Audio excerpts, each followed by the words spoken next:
What's your inspiration for the song? I was actually inspired by real life events. So for those of you who don't know, I went through quite a traumatic breakup with quite a toxic guy.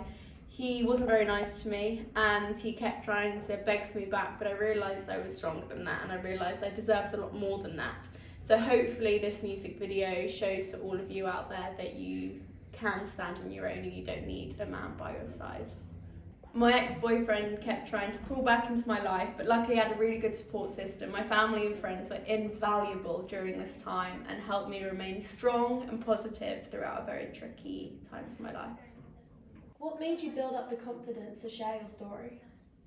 I think it was when I realised that I wasn't alone going through this, and there was thousands of other people, women and men, who were suffering from really toxic and unhealthy relationships. After only telling my sister for the first 2 years, I realised that I could make a difference and hopefully comfort other people who were going through a tough time with this music video and this song. And I guess I really just wanted other people to express themselves in the way that I learned how to. This being your first music video, what was the process like? It was a really fun process, although admittedly at the beginning it was very daunting, quite scary. I had no idea what I was getting into, but I knew I created this song that I absolutely loved, and I was really excited to create a music video that I absolutely loved.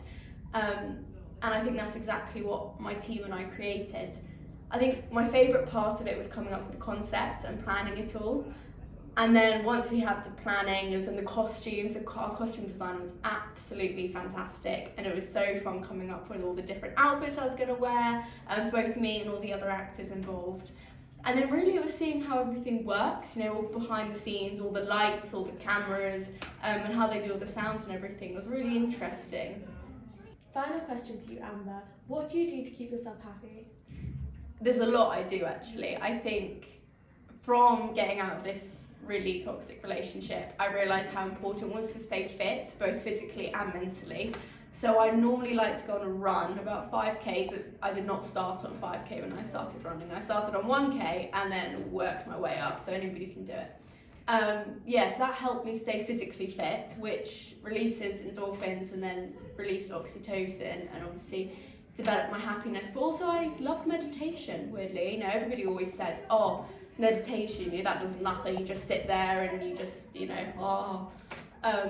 but actually it's really useful, and it's really useful in keeping a balanced, healthy mindset. So those are the 2 top things I'd say I do to keep happy.